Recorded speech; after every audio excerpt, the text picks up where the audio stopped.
My stepkid said, "You're just a temporary paycheck until LM finds a real man." So I unplugged the Wi-Fi, cleared my tools out of the garage, and left a box of his bills on his bed. The next day, he was asking strangers for rides to work. Real men pay real rent. My name's Eric. I'm 46.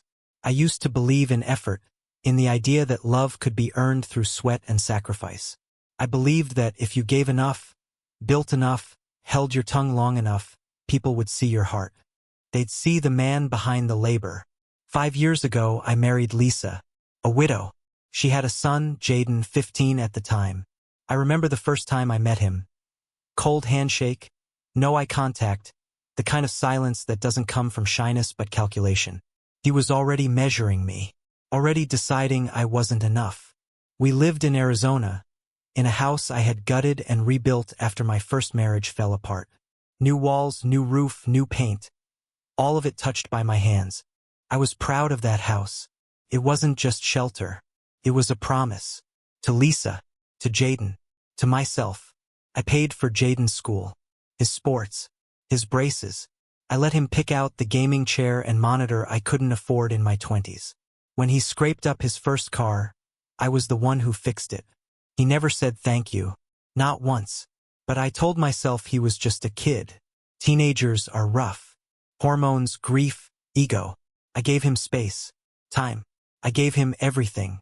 And then one night, over dinner, with steak on his plate and my mortgage under his feet, he looked me dead in the eyes and said, "You're just a temporary paycheck until Mom finds a real man."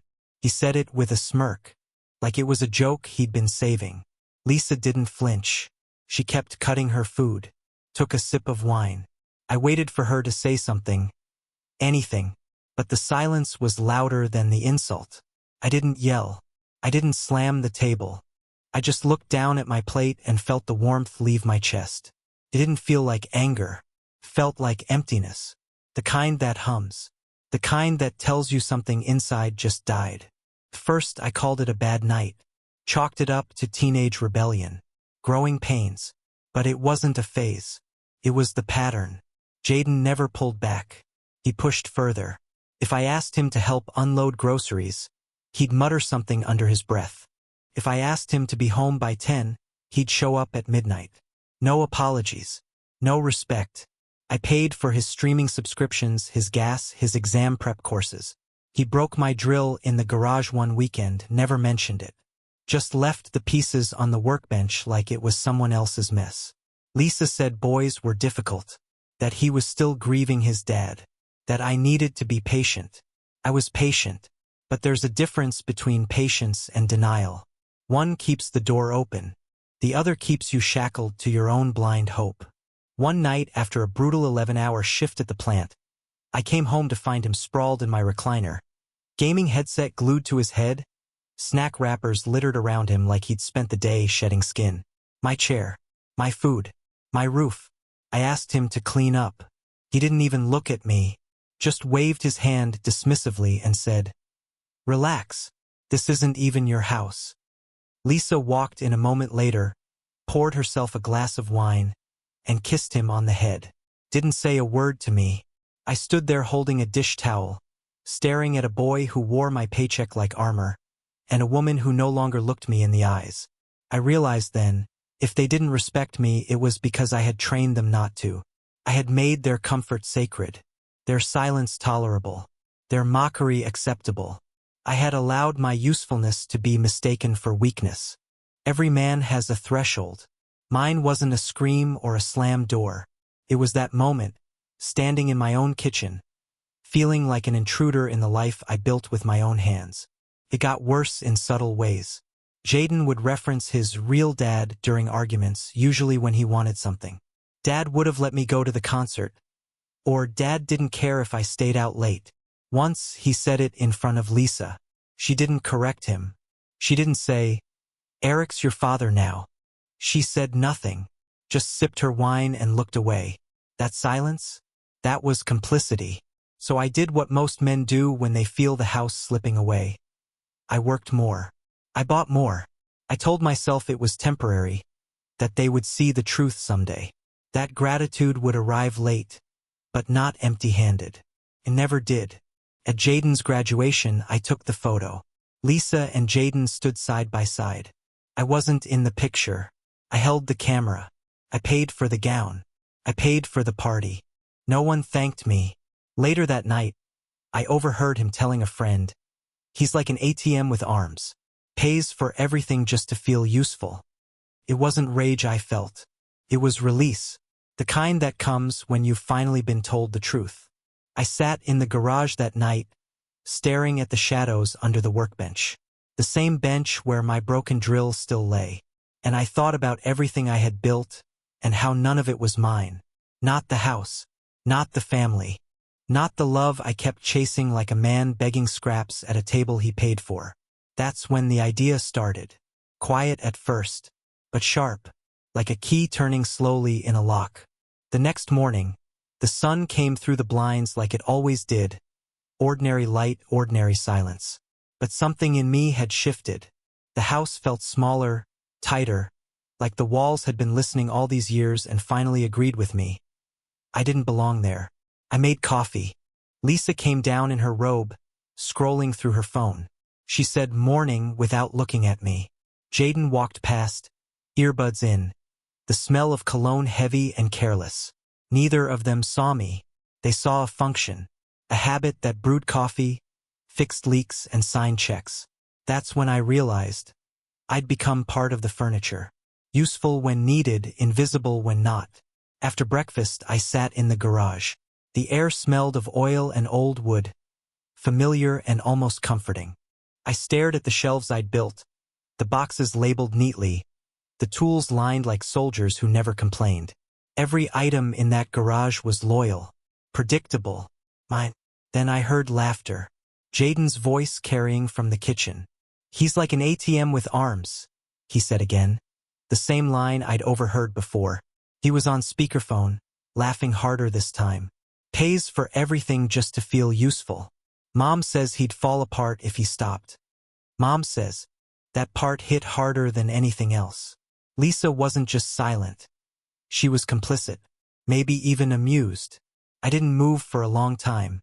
I just listened, until his voice faded and the sound of the front door closing meant he'd gone out again to live a life paid for by the man he mocked. Then I stood, walked to the workbench and pulled out my old duffel bag.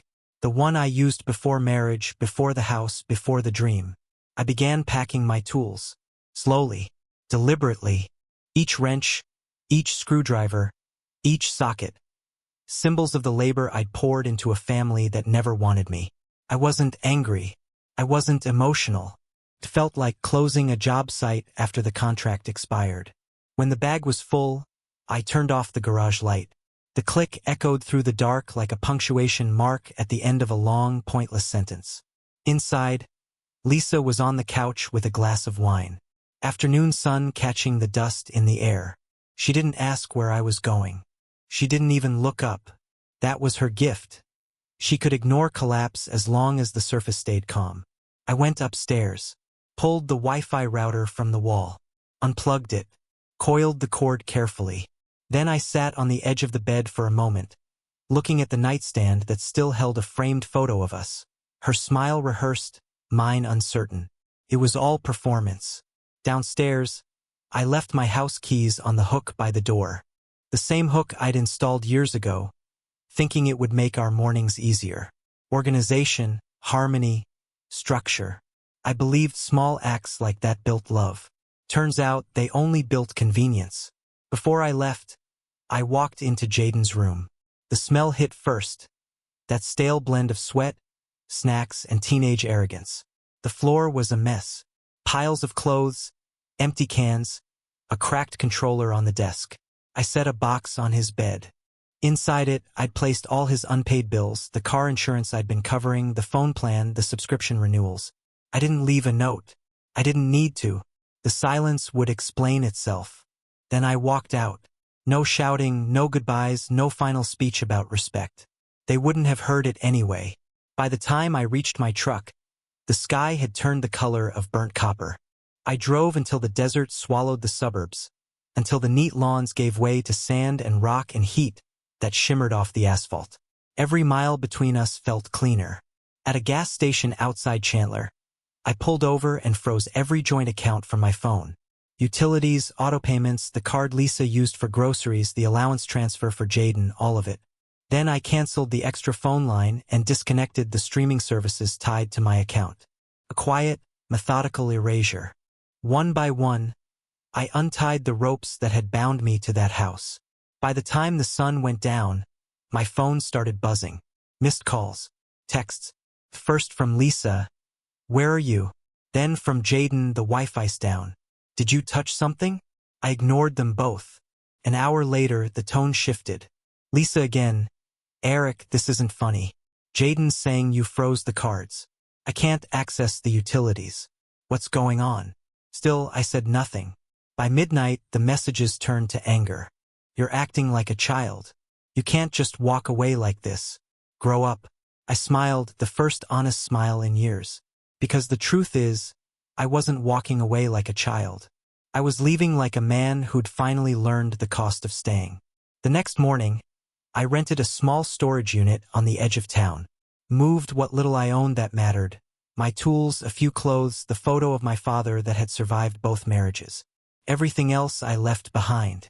Let them keep the furniture, the appliances, the comfort I'd purchased piece by piece. I didn't want the shell anymore. Just the freedom that came with nothing. Lisa called again that afternoon. This time her voice was softer, measured. "We need to talk," she said. "Please." Jaden didn't mean it. He's just a kid. I listened to the voicemail twice. Not because I missed her, but because I wanted to hear how calm she sounded now that the safety net was gone. That tone wasn't love. It was fear disguised as remorse. Later that day, Jaden texted me, "You're acting insane. Real men don't run." I typed back, "Real men pay real rent." Then I turned the phone off. For the first time in 5 years, I didn't feel like a background character in my own story. I didn't feel small. I didn't feel desperate to be seen. I just felt empty in a way that was finally honest. 2 days later, a letter arrived at the P.O. box I'd opened under a new name. 3 pages. Lisa's handwriting. The first line read, "I didn't see how exhausted you were. I let my son treat you like a stranger in your own home. I let comfort make me blind." She wrote about regret, about Jaden's confusion, about promises to make things right. She said I wasn't temporary, that I was the foundation. I stopped reading after the word "was," because that was the truth, wasn't it? I was the foundation, past tense. Everything they built stood on my back. And the moment I stepped aside, it all began to crumble. I didn't leave out of cruelty. I didn't want revenge. I just stopped rescuing people who were happy to watch me drown. When the dust settled, when the accounts stayed empty and the silence stretched long, I sat alone in that storage unit, surrounded by boxes and the smell of dust and oil. And for the first time, I wasn't angry. I was free. But freedom is quiet. It doesn't cheer. It doesn't congratulate. It just waits to see if you're strong enough to bear the silence you fought so hard to earn. The storage unit smelled like steel and old cardboard. No kitchen, no windows, just concrete floor and metal walls. But I sat on a folding chair, back straight, coffee in a thermos I brought from the gas station across the street. For the first time in years, I wasn't surrounded by need. No one asking where the router was, what was for dinner, or why the lawn hadn't been mowed. It was strange how stillness could feel like luxury. I found a studio apartment on the edge of Phoenix, small, square, and unassuming. No pool, no yard, no family room. But every inch of it belonged to me. I moved in with 2 duffel bags, a folding table, a mattress still in its plastic, and a beat-up couch I bought off Craigslist for $40. No wedding photos, no high school trophies, no passive-aggressive sticky notes left on the fridge. The silence didn't accuse me, healed me. Each morning I made eggs and toast, ate alone, washed the dish by hand. No one sighed or muttered when I played the radio too loud. No one rolled their eyes when I left my boots by the door. There was no ceremony to this new life, just peace. And that was enough. The first week passed like a quiet dream. I slept deeper than I had in years. I didn't grind my teeth. I didn't flinch at the sound of footsteps in the hallway. There was no dread when my phone buzzed. But the silence couldn't hold forever. On the 8th day, the messages started again. Lisa, are you okay? Please just tell me you're safe. Jaden, whatever, man. Enjoy playing the victim. Lisa again. I miss you. Can we just talk? Just you and me. Jaden. Guess you're just another quitter like my real dad. I didn't respond. Not out of spite. But because I knew what they wanted wasn't me. It was the return of the invisible hand that made their world spin. They missed the man who paid, who drove, who cooked and stayed quiet and kept the lights on. Not the man who bled beneath it. A few nights later, I stood on the balcony of my new place, beer in hand, watching the city hum beneath me. I remembered Jaden's words again. You're just a temporary paycheck. At the time, they'd hollowed me out. Now they felt like a gift. A truth I hadn't wanted to see, but needed to. The following week, Jaden sent another text. I didn't mean what I said. We were just joking. It wasn't serious. I replied with one word, used to it. He didn't respond. Lisa tried again. We never appreciated you the way we should have. I see that now. Please let's just meet as friends. Just talk. But I had nothing left to say. Because when someone ignores your exhaustion long enough, your silence becomes your final language. They thought I was bluffing, that I just needed space, that I'd come crawling back with flowers and forgiveness, desperate to feel needed. But they didn't understand what silence teaches a man. Teaches you who you are without applause. It strips away the illusion that sacrifice is always noble. Sometimes it's just fuel for those who never intended to walk beside you. Lisa texted again. Jaden is struggling. He needs your guidance. I stared at that sentence for a long time. Thought about all the times he'd tossed my name around like trash. All the times I'd offered guidance only to be told I was overstepping. I didn't reply, because I finally understood something no one likes to admit. Their love was conditional. It only existed while I was useful, while I bent, while I carried. Without my labor, their affection had no shape. A few days later, a voicemail from Lisa. He's falling behind in school. His car broke down. I don't know what to do. He won't call his father. Of course he wouldn't. That man was a myth, a ghost they evoked when they wanted me to feel like a placeholder. Now that the real weight had to be carried, the ghost disappeared. I listened to her voice crack at the end of the message. Listened again. Then deleted it. Because that's what they'd done to me again and again. Deleted me. From decisions. From loyalty. From the photo albums. From the definition of family. So now I returned the favor. Quietly. Permanently. Weeks passed. My routine settled. I got a part-time job at a local hardware store. Spent my evenings reading, fixing things, walking without purpose. No curfew. No accusations. I didn't miss them. I missed the idea that they might have one day become something real. But real doesn't ignore your worth. It doesn't call you names and cash your checks in the same breath. One night, I got a call from a number I didn't recognize. I answered. Jaden. His voice was hesitant. Hey, just wondering if you'd want to grab a coffee sometime. Silence. I know things got messed up, he said. I didn't mean all that stuff. I was being a jerk. I get it now. More silence.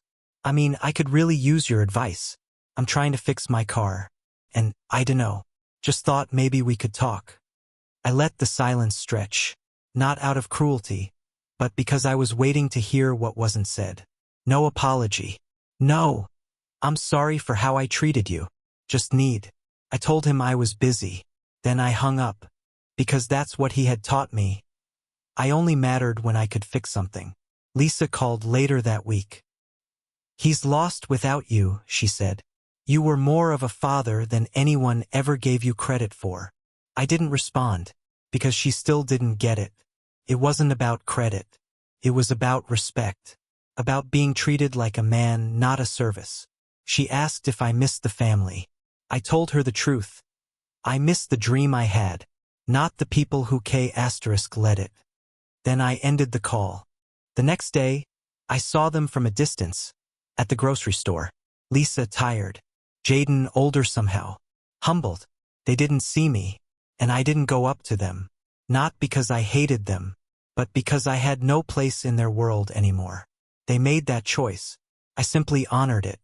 And so I ask you, when a man gives everything, and is mocked for it, dismissed and discarded, when he finally steps away, not in anger but in dignity, is that abandonment? Or is that the moment he finally remembers who he is? I chose the silence, because in their house I was invisible, but in mine, I exist. Morning light used to feel like obligation, another day to keep the machine running. But in that small studio, light was just light again. Came through the blinds like forgiveness. Soft, uninterested, free of demands. I woke early, out of habit, and for the first few seconds after opening my eyes, I forgot to feel dread. That was new. I started keeping a journal. Nothing poetic, just numbers, notes, small promises to myself. Don't overgive. Don't explain your worth. Don't confuse patience for love.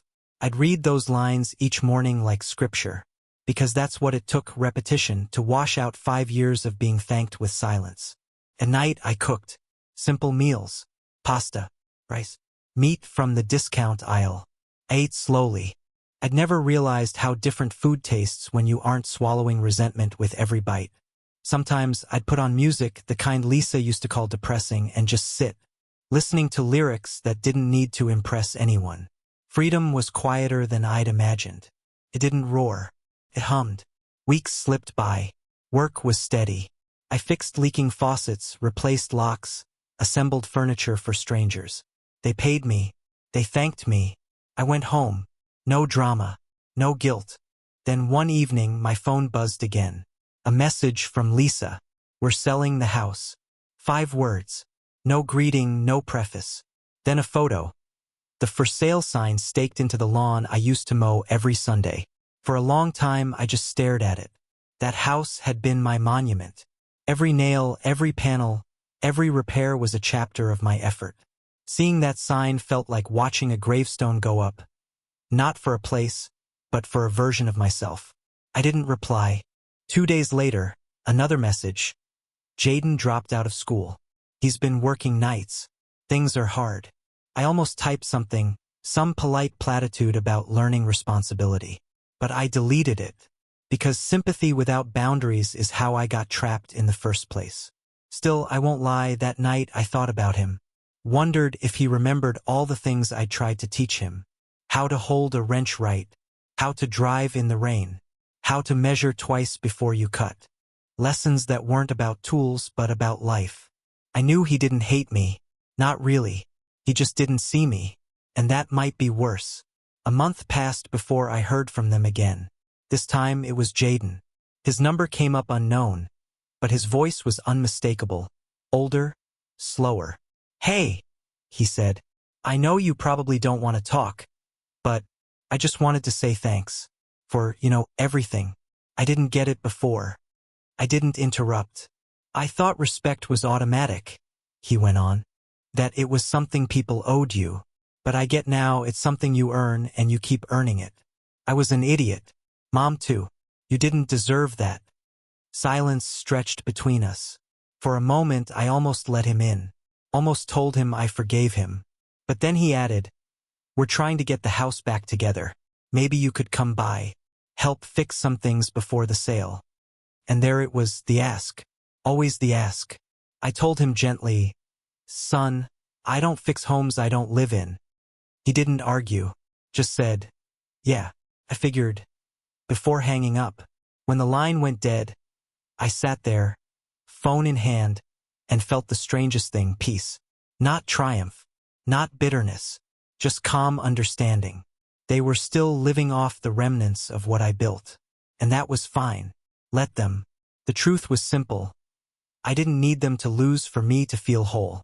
I just needed to stop losing myself trying to be loved by them. I started spending my weekends out in the desert. There's a kind of clarity in that landscape, endless sky, the hum of heat, the sound of your own breathing. Out there, you see how small everything is, how easily life rebuilds itself without permission. Sometimes, I thought about Lisa, her laugh, her way of turning every argument into something half-whispered and unfinished. I wondered if she ever sat in the silence now and realized that she'd mistaken peace for boredom, that she'd chosen comfort over partnership until both crumbled. Maybe she did. Maybe she didn't. It doesn't matter. Because what no one tells you is that walking away doesn't erase love. It just frees it from obligation. Months later, I got a letter. Real paper. Handwritten. From Lisa. She wrote about the sale going through. About Jaden moving to California. About how she was learning to stand on her own again. The last line caught me. You were never temporary. We just treated you like you were. I folded the letter once, twice, then set it on the counter. Didn't throw it away. Didn't keep it close either. Just left it there, neutral, like history. By the end of that year, I'd saved enough to buy a small plot of land outside Tucson. Nothing big. A trailer. Some tools. A shed I built myself. The kind of place where you can hear your own heartbeat at night. No one visits. No one asks. No one takes. Sometimes I sit outside at dusk, watch the horizon bleed into gold, and think about everything I gave away in the name of love. And I realize I didn't lose a family. I lost a version of myself that couldn't say no. They may think I'm bitter. Maybe they tell themselves I'll come back one day, when the anger fades. But there's no anger left, only memory. And memory doesn't chain you, teaches you. I used to think respect was something others granted you. Now I know it's something you keep for yourself, no matter who walks away. So when people ask if I regret it, leaving, cutting ties, choosing solitude over family, I tell them this. I regret every year I spent trying to be accepted by those who needed me more than they loved me. And I've never regretted the moment I stopped. Because love without respect isn't family. The servitude dressed as devotion. And when you finally learn that, when you finally understand that you were never meant to beg for what you already gave, you stop chasing ghosts. You start breathing again. So no, I didn't run away. I walked home. To the only place that ever truly existed. Myself. And if that makes me cold or selfish or heartless, so be it. At least now, when I sit in the silence, it doesn't feel like punishment. It feels like proof. Proof that I was never wrong to leave. Only late to begin.